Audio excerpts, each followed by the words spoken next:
Good afternoon, children. So I am back with a new poem. So today we are going to start with In the Bazaars of Hyderabad. Okay. Now here this poem, it has been written by Sarojini Naidu.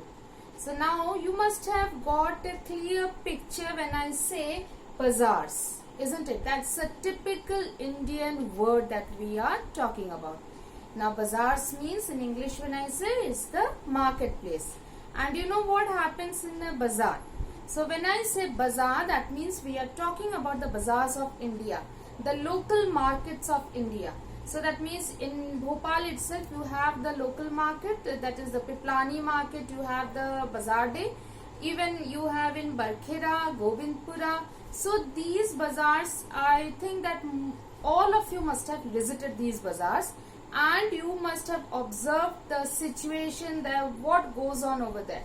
So you just next time when you visit that, you please observe that everything right from your vegetables, pulses, rice, your non-veg item, that's your fish, chicken, mutton, then you get even your dresses, you get your spices, you get utensils, what not. So to have a smooth life, whatever we require, everything is available in the bazaars, right? In the Indian bazaar, the local bazaar, we enjoy, and that comes directly from the farmer's house it comes, okay, the farm it comes. So that means the vegetables are fresh, it's cheap, you have the clothes also, you have variety of spices you get. So everything is available, and we prefer going from buying things from the bazaar. Even you get those pots, the flower pots, even those nursery items, nursery in the sense where the plants you get. So those also you get in a bazaar. So in the bazaar you get everything whatever you require. Now here the poet talks about the bazaars of Hyderabad, especially Hyderabad, because she is from there and she has enjoyed those bazaars. Okay, now let us discuss about who is Sarojini Naidu. Now Sarojini Naidu, she was a freedom fighter. She is a great literary, she has written all the literary works, beautiful poems, beautiful stories, and she is an educated person who got a scholarship at the age of 16, and then from the Nizam of Hyderabad, and then she was sent to London, and there she got her education. She completed her education, and she, since her childhood only, she started writing stories, poems, which was well appreciated, and because of that she had written a play actually at the age of 16, which was appreciated by the then Nizam of Hyderabad, and so he had given a scholarship and she was sent to London to have a further education. So this was the earlier life.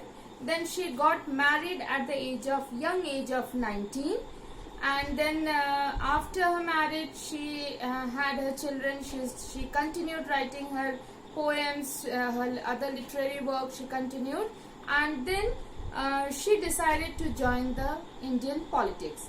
So there she was a great freedom fighter. So she fought for the freedom of her country. So she was well appreciated by the then the freedom fighters. She was well acquainted with Mahatma Gandhi ji, and she was very close to Mahatma Gandhi ji, and she was called the Nightingale of India, especially by him because of her literary work. Okay, Nightingale, you know, that's a beautiful bird whose voice is very sweet, and so because her poetry was very sweet, and so she was given the name the Nightingale of India. Now this is her, almost I have given you a certain idea of who Sarojini Naidu is. Now here let us read the poem and understand what she has observed in this the Bazaar of Hyderabad. Now this poem here, she begins with the questions which she is asking to the merchants. Okay, In the bazaar, you have different merchants, the sellers, the merchants who come to sell their products. So she has asked these in her question form she has given, and she has given us a vivid picture, a clear picture of what you get in a bazaar. Okay, it's not only of Hyderabad, we are talking about the bazaars of India. And this poem was actually written during her stage of when she was fighting for the freedom of India, and that was for the Swadeshi movement. Means she wanted, actually not only she, Mahatma Ji wanted that the Indians should buy the Swadeshi goods. Swadeshi means the Indian goods.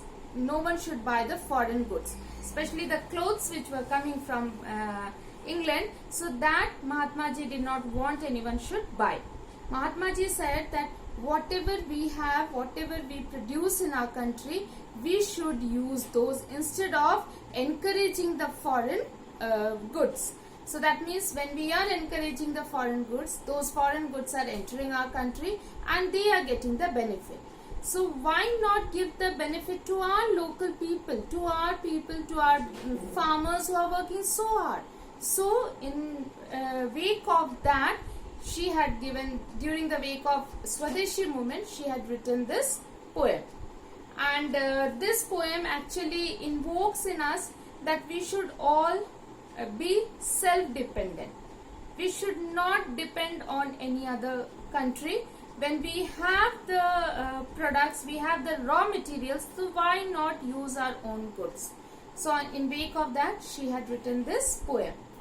And she was a great freedom fighter. She was the first woman governor of India. So in that case, she was well appreciated for her work. She was the first woman governor of India.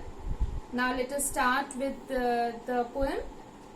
Now, what do you sell, O ye merchants? So she's asking this question to all the merchants, the sellers in the bazaar. Richly your wares are displayed. So wares are displayed means whatever things you have brought. Okay, so that is displayed. Displayed means it is exhibited. It is for show for all the people, those who all come in the bazaar, that whatever good they want to purchase, they can purchase. So that it's up to their wish what they want to purchase. Everything is displayed. Turbans of crimson and silver. So turbans means the clothes which you wear, the turbans are made, and so that of which color you are getting? Crimson. Crimson is deep red. As well you are getting silver. Okay, so variety of colors you are getting. She has chosen these colors only, but otherwise we get all the variety. Then tunics of purple brocade. So brocade is a type of material, you know, cloth material, which was earlier it was used, and it looks very rich and it gives glamour to you. Okay, so that these tunics means the dresses were made of purple and brocade. Purple is the color and brocade is the quality that we are talking about. Okay, mirrors with panels of amber. So here mirrors means which you call in Hindi aina, where you can look for yourself. So that was panels of amber. So the amber, it had the panel, means the border was, the frame was made of amber, a type of wood, good quality wood. Daggers with handles of jade. So jade is that precious stone, green color, and she's telling, the merchant is telling her that here daggers are there. Daggers means you keep it over here, the katar you say. You must have seen the Sardarjis, they are keeping it here along with them. So daggers are the small ones. So daggers with handles which are made of precious stone, that was of jade. So here in the first stanza we see that what she's asking the merchants, what are you selling? And the merchants are saying, then the poet says that you have displayed what? Your richly wares, means your utensils and all, whatever you are having. Turbans of crimson and silver, that is crimson means deep red.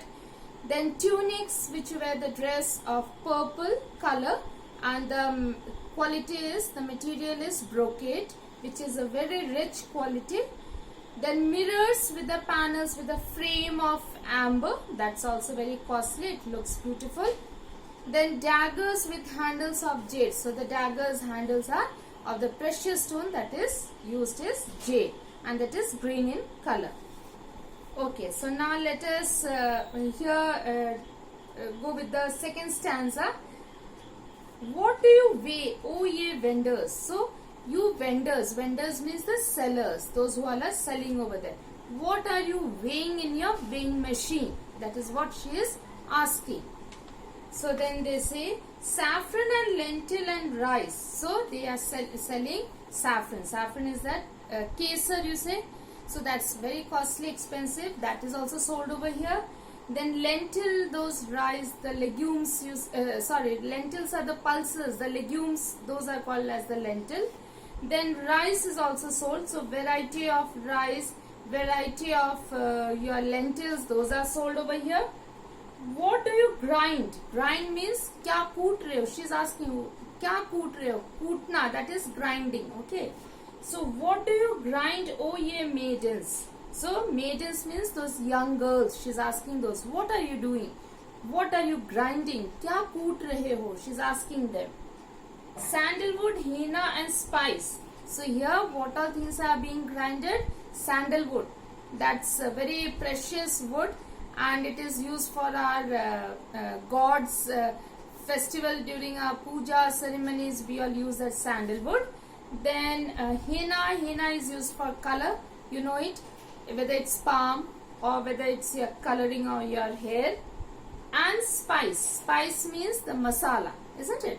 So these all things are also available in the bazaars of Hyderabad. Then what do you call, O ye peddlers? So here peddlers means those who are small sellers, they move from one place to another to sell. Okay, so you must have seen peddlers in your area on cycles also, they all come to sell. So these peddlers also, they sit in the bazaar on that particular bazaar day. So now she asks, what do you call, O ye peddlers?